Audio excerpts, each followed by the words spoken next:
as well as it has the mass, then we call it as the matter. Then what is the composition of the materials? In the last class we have studied about the composition of the matter also. ಇಲ್ಲಿ different states ನಲ್ಲಿ ಅದರದ್ದು molecular composition ಯಾವ ರೀತಿ ಇರುತ್ತೆ ಅನ್ನೋದನ್ನ ಬಗ್ಗೆ ನೀವು ಕಲಿತಿದ್ದೀರಾ. So next ನಾವು ಏನು ಮಾಡಬೇಕಂದ್ರೆ ಇಲ್ಲಿ next we go for the concept that is the substances with the pure and the impure. Here pure substance consists of one type of the atoms are called the elements. Here pure substance, if you go for your market, then you will get the if you buy the some materials like the milk water, mineral water, or the any vegetables, cereals or pulses, whatever it may be, then you find the word on the packet of the substance that you buy from the market. We have observed the labels like the pure. ಈಗ ನೀವು ಮಾರ್ಕೆಟಿಗೆ ಹೋದ್ರೆ ಕೆಲವೊಂದಿಷ್ಟು ಏನೋ items ಅನ್ನು ತಗೋತಾರೆ, ಅವಾಗ ಆ ಪ್ಯಾಕೆಟ್ ಮೇಲೆ ಏನಂತ ಬರ್ದಿರ್ತಾರೆ, ಇಟ್ ಈಸ್ ಪ್ಯೂರ್ ಅಂತ ವರ್ಡ್ ನೋಡಿದ್ರ. ಸೊ ಹಾಗಾದ್ರೆ ಇಲ್ಲಿ ಪ್ಯೂರ್ ಸಬ್ಸ್ಟೆನ್ಸ್ ಅಂದ್ರೆ ಏನು, ಯಾವುದಕ್ಕೆ ನಾವು ಪ್ಯೂರ್ ಅಂತ ಕರಿತೀವಿ? If you take the sugar ಅಂದ್ರೆ ಇಲ್ಲಿ ಶುಗರ್ ಪ್ಯೂರ್ ಅಂತ ಎದಕ್ಕೆ ಹೇಳ್ತೀವಿ ನಾವು ತಗೊಂಡಂತ ಶುಗರ್ ನಲ್ಲಿ ಎಲ್ಲ ಪಾರ್ಟಿಕಲ್ಸ್ ಶುಗರೇ ಇದ್ದು ಅದರೊಳಗೆ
ನಮ್ಮ ನೇಚರ್ ಒಳಗಡೆ ಇರುವಂತ pure elements, pure substance, that means they are the elements. ಎಷ್ಟು ಎಲಿಮೆಂಟ್ಸ್ ಇದೆ?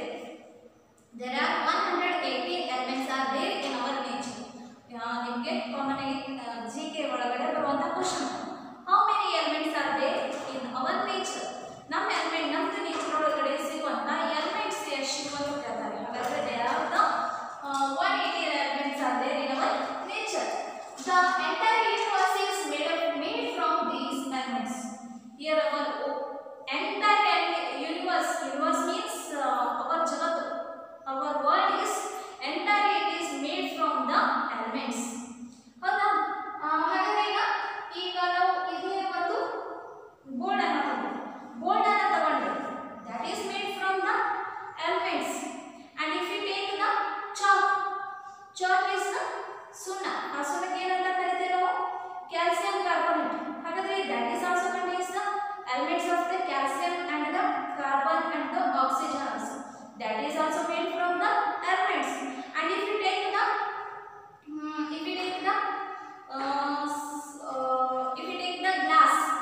glass is made from the silicon is also a element. And if you take the earrings, that is also made from the metals, that may be the silver or the gold, and they are also silver and gold are also made from the elements. And if you take the door, that is made from the iron rod. ಈಗ door ಆಗಿರಬಹುದು, window ಆಗಿರಬಹುದು, ನಾವು ಯಾವುದೇ substance ಅನ್ನು ತಗೊಂಡ್ರೆ that all are made from the elements. So that's why we consider that our whole universe, our whole world is made from the elements. So elements in different form may combine in fixed portions to form a compound which is in a different states. ಹಾಗಾದ್ರೆ ಇಲ್ಲಿ elements ಸೇರ್ಕೊಂಡು ಏನಾಗುತ್ತೆ? The elements in different form combine in fixed portions. ಇಲ್ಲಿ elements ಏನಾಗುತ್ತೆ ಅಂದ್ರೆ ಇಲ್ಲಿ combine ಆಗುತ್ತೆ, that is in the fixed portions to form the compound and which is in the different state. ಇಲ್ಲಿ ನಾವು ಏನಾಗುತ್ತೆ ಅಂದ್ರೆ ಇಲ್ಲಿ elements ಏನಾಗುತ್ತೆ ಇಲ್ಲಿ combine ಆಗುತ್ತೆ fixed portions ಒಳಗಡೆ, ಅವಾಗ they form the compound and the compounds may have the different states. ಇಲ್ಲಿ ಹೌದು compound ಏನಾಗಿರುತ್ತೆ ಅಂದ್ರೆ ಅದು ಕೂಡ different state ಆಗಿರುತ್ತೆ according to the composition of the molecules. And next we go for example, hydrogen and the oxygen are both gases which combine to form the water which is a liquid. Here this is the example of the compound. If we take the water ತಗೊಂಡ್ರೆ ಇಲ್ಲಿ hydrogen and oxygen are both gases. Hydrogen is also a gas and oxygen is a gas, and when these two elements combine in the fixed portion they form the water, and water is the liquid state. ಇಲ್ಲಿ ನಮ್ಮದು hydrogen, ಈಗ ನಮ್ಮದು water form ಆಗುತ್ತೆ H2O form ಆಗಬೇಕಾದ್ರೆ ಇಲ್ಲಿ hydrogen ಮತ್ತು oxygen ಎರಡು combine ಆದ್ರೆ ಏನಾಗುತ್ತೆ ಇಲ್ಲಿ we get the compound that is the water. ಹಾಗಾದ್ರೆ ಇಲ್ಲಿ ಹೈಡ್ರೋಜನ್ ಅಷ್ಟೇ ತಗೊಂಡ್ರೆ ಇಲ್ಲಿ that is the gaseous state ಒಳಗಡೆ ಇರುತ್ತೆ. Oxygen is also in the gaseous state. When these two oxygen and the hydrogen get combined in the fixed portion, then that forms the water, and here water is the liquid state. So here when the elements combine in the fixed portions, then they form the compounds, and that is in the different states. They combine to form the another example is the sodium chloride. Sodium chloride is a compound. Here sodium is the another element and chlorine is the another element. When these two combine, then we get the sodium chloride, that is in the solid state. And here these are some examples of the compounds and elements present in the compounds. Water really that is made from the elements hydrogen and the oxygen. And lime ಅಂದ್ರೆ ಸುಣ್ಣ, and that is made from the calcium and the oxygen. And another example is the carbon dioxide. Carbon dioxide is also a compound, and that contains the elements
we not able to see the particles of the components of the sugar.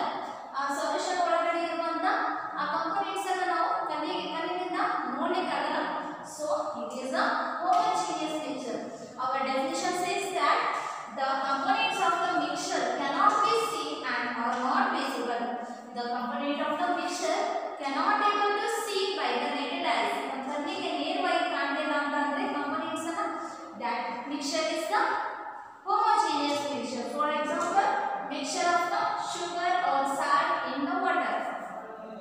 Sugar or the salt water ಒಳಗಡೆ ನಾವು sugar ಮತ್ತೆ salt ಅನ್ನು ಹಾಕಿದ್ರೆ ಅಲ್ಲಿ mix ಮಾಡಿದ್ರೆ ಅಲ್ಲಿ ನಮಗೆ ಆ particles of the sugar that is not visible to the eye. So it is a homogeneous mixture. And next we go for the heterogeneous mixture. The components of the mixture can be seen and are visible for the naked eye or called the heterogeneous mixture. If the components of the mixture they are visible for the eyes, then that mixture we call as the heterogeneous mixture. ಇದರೊಳಗಡೆ ಏನು ಮಾಡಿದ್ವಿ ಅಂದ್ರೆ ನಾವು ಇಲ್ಲಿ ಸ್ವಲ್ಪ ನಾವು ಮಣ್ಣನ್ನು ಹಾಕಿದ್ವಿ. ಮಣ್ಣ ಅಂದ್ರೆ ಇಲ್ಲಿ ಸ್ವಲ್ಪ ಮಣ್ಣನ್ನು ಹಾಕಿದ್ವಿ, ಕೆಸರನ್ನ ಹಾಕಿದ್ವಿ. ಈ ಕೆಸರನ್ನ ಹಾಕಿದ ತಕ್ಷಣ ಏನಾಗಿದೆ ಅಂದ್ರೆ ಇಲ್ಲಿ ನಾವು ಈ ವಾಟರ್ ಒಳಗಡೆ ಹಾಕಿದ ನಂತರ ಈ ತರ ಒಂದು ಸೊಲ್ಯೂಷನ್ ರೆಡಿ ಆಗಿದೆ, ಈ ತರ ಒಂದು ಮಿಕ್ಸ್ಚರ್ ರೆಡಿ ಆಗಿದೆ. ಹಾಗಾದ್ರೆ ಇಲ್ಲಿ ನಮಗೆ ಇದು ನಮ್ದು ಕಲರ್ ಚೇಂಜ್ ಆಯ್ತಾ? ಇಲ್ಲಿ ಕಲರ್ ಚೇಂಜ್ ಆಗೋದ್ರ ಜೊತೆಗೆ we have the residue at the bottom. ಕೆಳಗಡೆ ಏನಾಗಿದೆ ಒಂದು residue ಕೆಳಗಡೆ ಗೊತ್ತಿದೆ and we have the impurities on the top of the water. ಈ ವಾಟರ್ ಗ್ಲಾಸ್ ಟಾಪ್ ಒಳಗಡೆ ಏನಾಗ್ತಿದೆ ಅಂದ್ರೆ ಕೆಲವೊಂದಿಷ್ಟು ಡಿಸಾಲ್ವ್ ಆಗದೆ ಇರುವಂತ ಕೆಲವೊಂದಿಷ್ಟು ಸಬ್ಸ್ಟೆನ್ಸ್ ಎಲ್ಲ ಏನಾಗ್ತಿದೆ ಅಂದ್ರೆ ಇಲ್ಲಿ ಫ್ಲೋಟ್ ಆಗ್ತಿದೆ. ಹಾಗಾದ್ರೆ ಇಲ್ಲಿ ನಮ್ಮ ಕಂಪೋನೆಂಟ್ಸ್ ನಾವು ಆಡ್ ಮಾಡಿದಂತ ಕಂಪೋನೆಂಟ್ಸ್ ನಮಗೆ ಡೈರೆಕ್ಟ್ ಆಗಿ ಕಾಣ್ತಾ ಇದೆ. So it is the heterogeneous mixture. The components of the mixture can be seen. ಕಣ್ಣಿನಿಂದ ಡೈರೆಕ್ಟ್ ಆಗಿ ಕಾಣ್ತಿದೆ components and they are visible for the naked eyes are called the heterogeneous mixture. Then examples are the mixture of the sand and the water. This is the mixture of the sand and the water. ಮಣ್ಣು ಮತ್ತು ನೀರನ್ನು ಹಾಕಿ ಆ ಒಂದು mixture ಬಂದ್ರೆ that is the heterogeneous mixture. And next we go for the another concept is that properties of the mixture. ಹಾಗಾದ್ರೆ ಇಲ್ಲಿ mixture properties ಏನು? These are the properties of the mixture. Here we compare the mixtures and the compounds. We compare the properties of the mixtures with the compounds. ಹಾಗಾದ್ರೆ ಇಲ್ಲಿ the mixtures are made of the elements that are mixed in any ratio or the ratio are not fixed. Here in the mixtures we combine the elements also. Here the mixtures are also made from the elements, but in the composition of the here ಇಲ್ಲಿ ನಾವು add ಮಾಡುವಂತ elements fixed ratio ಒಳಗಡೆ ಇರುತ್ತಿಲ್ಲ. But in the compounds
In the mixtures, the components of the mixtures can be separated easily. ಈಗ ನಾವು ಏನು ಮಾಡಬಹುದು, ಈ and water ಒಳಗೆ ಇರುವಂತ ಸ್ಯಾಂಡ್ ಅನ್ನು ನಾವು ಸೆಪರೇಟ್ ಮಾಡಬಹುದು by the evaporation, and those methods are discussed in the later. The components cannot be separated easily. ಈಗ ನಾವು ವಾಟರ್ ಅನ್ನು ಅದರೊಳಗೆ ಹೈಡ್ರೋಜನ್ ಮತ್ತು ಆಕ್ಸಿಜನ್ ಅನ್ನು ನಾವು ಸೆಪರೇಟ್ ಮಾಡಬಹುದು easily. That's not easy to separate the components of the compound, but in the mixtures the components of the mixtures can be separated easily. And boiling point, here next we go for the point, that is the important point, boiling point. The liquid start boiling at a certain temperature, and this is called the boiling point. ಈಗ ನಾವು ಒಂದು vessel ಒಳಗಡೆ water ಅನ್ನು ತಗೊಂಡು ಅದನ್ನ heat ಮಾಡ್ತಾ ಹೋದಾಗ at a certain temperature ಏನಾಗುತ್ತೆ ಅಂದ್ರೆ ಅದು that starts boiling. Boil ಆಗಲಿಕ್ಕೆ ಸ್ಟಾರ್ಟ್ ಆಗುತ್ತೆ, ಅದು ಬಬಲ್ಸ್ ಬರುತ್ತೆ, and that temperature we call as the boiling point. Here the boiling point of the water is 100 degrees Celsius. 100 degrees Celsius ಅಷ್ಟು temperature ಕೊಟ್ಟಾಗ ಮಾತ್ರ ಏನಾಗುತ್ತೆ ಅಂದ್ರೆ ಅಲ್ಲಿ ನಮ್ಮದು ವಾಟರ್ ಏನಾಗುತ್ತೆ ಬಾಯ್ಲ್ ಆಗಲಿಕ್ಕೆ ಸ್ಟಾರ್ಟ್ ಆಗುತ್ತೆ. And melting point. Melting point means at a certain temperature solid starts melting. ಇಲ್ಲಿ ಒಂದು ಸರ್ಟನ್ ಟೆಂಪರೇಚರ್ ಒಳಗಡೆ ನಾವು ಒಂದು ಸಬ್ಸ್ಟೆನ್ಸ್ ಗೆ ಹೀಟ್ ಮಾಡ್ತಾ ಹೋದಾಗ ಏನಾಗುತ್ತೆ ಅಂದ್ರೆ that starts melting. ಅದೇನಾಗುತ್ತೆ ಅಂದ್ರೆ ಕರಗಲಿಕ್ಕೆ ಸ್ಟಾರ್ಟ್ ಆಗುತ್ತೆ, and that temperature we call as the melting point. ಯಾವ ಟೆಂಪರೇಚರ್ ಒಳಗಡೆ ಅದು ಆ ಸಬ್ಸ್ಟೆನ್ಸ್ ಸಾಲಿಡ್ ಇದ್ದಿದ್ದು ಲಿಕ್ವಿಡ್ ಸ್ಟೇಟ್ ಕರಗಲಿಕ್ಕೆ ಸ್ಟಾರ್ಟ್ ಮಾಡ್ತಲ್ಲ ಆ ಟೆಂಪರೇಚರ್ ಗೆ ಏನಂತ ಕರಿತೀವಿ ಅಂದ್ರೆ ನಾವು ಮೆಲ್ಟಿಂಗ್ ಪಾಯಿಂಟ್ ಅಂತ ಕರಿತೀವಿ. and melting point of the water is 0 degree Celsius. ನಮ್ದು ವಾಟರ್ ಐಸ್ ಅಂದ್ರೆ ಇಲ್ಲಿ ಲೆಸ್ ದನ್ 0 degree Celsius ಒಳಗಡೆ ಏನಾಗಿರುತ್ತೆ ಅಂದ್ರೆ that is in the solid state. ಯಾವಾಗ 0 degree Celsius ಟೆಂಪರೇಚರ್ ಗೆ ಬರುತ್ತಲ್ಲ then that starts melting, and the melting point of the water is the 0 degree Celsius, and the boiling point of the water is 100 degree Celsius. And next we go for the concept, that is the reasons for separating the constituents of the mixtures. ಯಾಕೆ ನಾವು mixers ಅನ್ನ separate ಮಾಡಬೇಕು, ಅದರ components ಎಲ್ಲ ನಾವು separate ಮಾಡಬೇಕು. ಯಾಕೆ separate ಮಾಡಬೇಕು ಹಾಗಾದ್ರೆ? here these are the reasons to separate the constituents of the mixtures to obtain the pure substance. ಯಾಕೆ ಮಿಕ್ಸರ್ಸ್ ಅನ್ನ ಸೆಪರೇಟ್ ಮಾಡ್ತಿದ್ದಾರೆ ನಾವು? to obtain the pure substance. ಈಗ ನಾವು ಮಡ್ ವಾಟರ್ ಇದೆ, ನಮಗೆ ಯಾವಾಗ ಎಲ್ಲೋ ನಾವು ಒಂದು ಕಾಡು ಒಳಗಡೆ ಹೋಗಿ ಸಿಕ್ಕೊಂಡಿದ್ದೀವಿ, ಆಗ ನಮಗೆ ಯಾವುದೋ ಸ್ವಲ್ಪ ನಿಮಗೆ ಬಾಯಾರಿಕೆ ಆಗಿದೆ, ಹಾಗಾದ್ರೆ ಅಲ್ಲಿ ನಿಮಗೆ ನೀರಿನ ಅವಶ್ಯಕತೆ ಇದೆ, ಅವಾಗ ಮಡ್ ವಾಟರ್ ಇದ್ರೂ ಕೂಡ ಅದನ್ನ ನೀವು ಪ್ಯೂರ್ ಮಾಡಿ ಕೊಡಬೇಕು. ಹಾಗಾದ್ರೆ ಅಲ್ಲಿ ಪ್ಯೂರ್ ಮಾಡಬೇಕಾದ್ರೆ mud water that contains the particles of the sand, ಅದರೊಳಗಿರುವಂತ ಮಡ್ ಪಾರ್ಟಿಕಲ್ಸ್ ಸ್ಯಾಂಡ್ ಪಾರ್ಟಿಕಲ್ಸ್ ಅನ್ನ ಸೆಪರೇಟ್ ಮಾಡಬೇಕು. ಹಾಗಾದ್ರೆ to obtain the pure substance we should separate the component of the mixtures. To obtain the useful constituents, for example, if we take the seeds of the rice, ಈಗ ನಾವು rice ಅನ್ನು ತಗೊಂಡಿದ್ದೀವಿ, ಸ್ವಲ್ಪ ಅಕ್ಕಿಯನ್ನು ತಗೊಂಡಿದ್ದೀವಿ, and here we contains the some particles of the stones. ಅದರೊಳಗಡೆ ಇರುವಂತ ಕೆಲವೊಂದಿಷ್ಟು ಸ್ಟೋನ್ಸ್ ಇದೆ, ಹಾಗಾದ್ರೆ that is the mixture. ಈಗ ನಾವು ರೈಸ್ ತಗೊಂಡಿದ್ದೀವಿ, ಅಕ್ಕಿ ಒಳಗಡೆ ಸ್ವಲ್ಪ ಕಲ್ಲಿದೆ, ಹಾಗಾದ್ರೆ that is the mixture. ಹಾಗಾದ್ರೆ ಏನು ಮಾಡಬೇಕು ನಾವು ಈಗ? we should remove that stones. ಆ ಸ್ಟೋನ್ಸ್ ಅನ್ನ ರಿಮೂವ್ ಮಾಡಿ ಏನು ಮಾಡ್ತೀವಿ ನಾವು?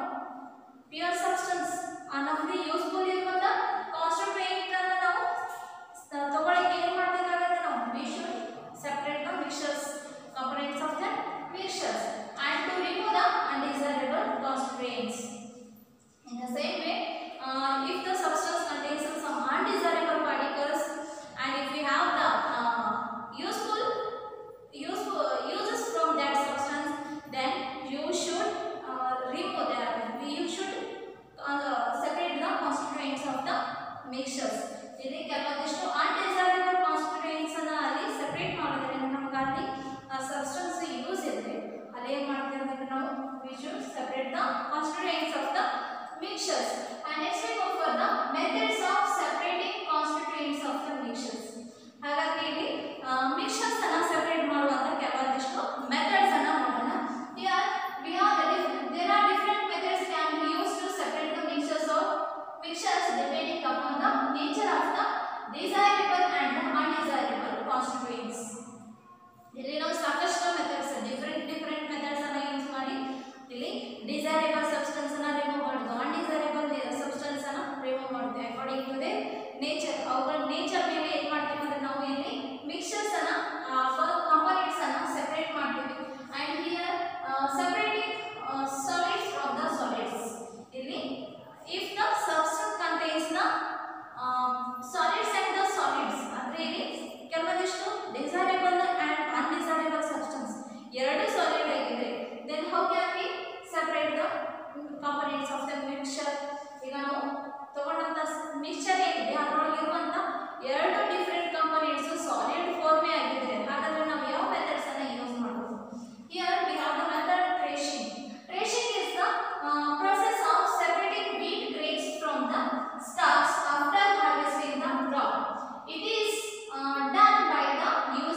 threshing method, and next we go for the winnowing. Here winnowing is a process of separating the grains from the chaff. ನಾವು ತೂರೋದು ಅಂತ ಹೇಳ್ತೀವಲ್ಲ, ಗಾಳಿ ತೂರ್ತೀವಲ್ಲ, that is we use in the time of the harvesting also. ನಮ್ದು ರಾಶಿ ಮಾಡುವಾಗ ಈ method ಅನ್ನು use ಮಾಡ್ತೀವಿ. After the threshing, that substance contains the some desirable and the undesirable grains and the chaff also. ಅವಾಗ ಆ ಹೊಟ್ಟನ್ನ ನಾವು ಏನು ಮಾಡಬೇಕಾಗುತ್ತೆ, ರಿಮೂವ್ ಮಾಡಬೇಕಲ್ಲ, ಏನು ಮಾಡ್ತೀವಿ, we use that method winnowing. Winnowing ಅಂದ್ರೆ ಇಲ್ಲಿ ತೂರೋದು. And it is based on the principle that if one of the component of the mixture is very light in weight, then it can be separated from the other constituents of the mixture by blowing it away. ಇಲ್ಲಿ ನಾವು ಯಾವ principal ಅನ್ನು use ಮಾಡ್ತೀವಿ, if we know the two components of the components in the mixtures, ನಾವು ತಗೊಂಡಂತ mixer ಒಳಗಡೆ ಎರಡು components ಯಾವ ರೀತಿ ಅಂತ, ಒಂದು ಲೈಟ್ ವೇಟ್, ಇನ್ನೊಂದು ಹೆವಿ ವೇಟ್ ಇದ್ರೆ, then here we blow it by the air with the component which is light in, then the light component can be removed by the blowing the air. ಇಲ್ಲಿ air ಅನ್ನು blow ಮಾಡೋದ್ರಿಂದ, airಗೆ blow ಮಾಡೋದ್ರಿಂದ ಏನಾಗುತ್ತೆ ಅಂದ್ರೆ ಆ light ಇರುವಂತ particles components ಎಲ್ಲ ಏನಾಗುತ್ತೆ ಅಂದ್ರೆ ಅದು ಸೆಪರೇಟ್ ಆಗುತ್ತೆ. This is the method of the winnowing to separate the solid components from the solid mixture. And next we go for the another method, that is the hand picking. Hand picking ಅಂದ್ರೆ ಕೈಯಿಂದ physical method, physical ಆಗಿ ಅಲ್ಲಿ undesirable particles ಅನ್ನು remove ಮಾಡೋದು. Removing undesirable substance from a mixture by picking them up and separating them from the mixtures is called the hand picking. This is the ಇಲ್ಲಿ ಕೆಲವೊಂದಿಷ್ಟು rice ಅನ್ನು ತಗೊಂಡು ಏನು ಮಾಡ್ತಿದ್ದಾರೆ ಅಂದ್ರೆ ಅದರೊಳಗಿರುವಂತ undesirable substance, removing of the undesirable substance from the mixture. ಈ mixture ಒಳಗಡೆ ಇರುವಂತ undesirable substance ಅನ್ನು ರಿಮೂವ್ ಮಾಡೋದು, ಹೊರಗಡೆ ತೆಗೆಯೋದು, by picking them up, ಅವುಗಳನ್ನ ಎತ್ತಿ ಏನು ಮಾಡೋದಂದ್ರೆ separating them from the mixture, and this is called the hand picking. And this method is mostly used to separate stones from the grains and in the diamond mines. ಈ method ಅನ್ನು ಯಾವ್ದು common ಆಗಿ use ಮಾಡ್ತಾರೆ ಅಂದ್ರೆ ಮನೆಯಲ್ಲಿ to separate the stones from the grains. ನಾವು ನಮ್ಮಲ್ಲಿರುವಂತ grains ಒಳಗಡೆ ಏನಾದರೂ ಸ್ಟೋನ್ಸ್ ಇದ್ರೆ ಅವುಗಳನ್ನ ರಿಮೂವ್ ಮಾಡಲಿಕ್ಕೆ ಈ ಮೆಥಡ್ ಅನ್ನು ಯೂಸ್ ಮಾಡ್ತೀವಿ. and this method is also used in the diamond mines. Diamond ಗಣಿಗಾರಿಕೆ ಇರುತ್ತಲ್ಲ, ಅಲ್ಲಿನೂ ಕೂಡ ಏನು ಮಾಡ್ತಾರೆ ಅಂದ್ರೆ they use this hand picking method. And next we go for another method, that is the sieving.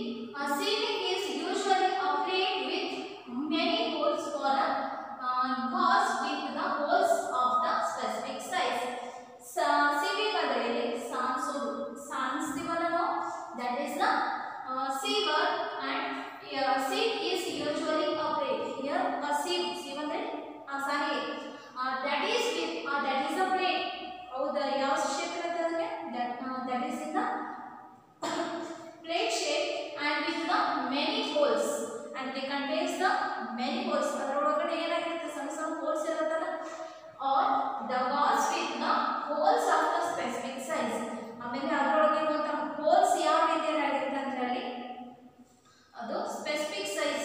ನಮ್ಗೆ ಇಲ್ಲಿ ಗೋಧಿ ವೀಟಿಂದ ನಾವು ಅದರೊಳಗಿರುವಂತ ಗೋಧಿ ಸೈಜ್ಗಿಂತ ಕೆಳಗಡೆ ಸಣ್ಣ ಸೈಜ್ ಇರುವಂತ undesirable substance ಇದೆ. ಗೋಧಿ ಸೈಜ್ ಎಷ್ಟಿರತ್ತಲ್ಲ, ವೀಟ್ ಸೈಜ್ ಎಷ್ಟಿರುತ್ತಲ್ಲ ಅದಕ್ಕಿಂತ ಸಣ್ಣ ಹೋಲ್ಸ್ ಅನ್ನು ಮಾಡಿರ್ತಾರೆ.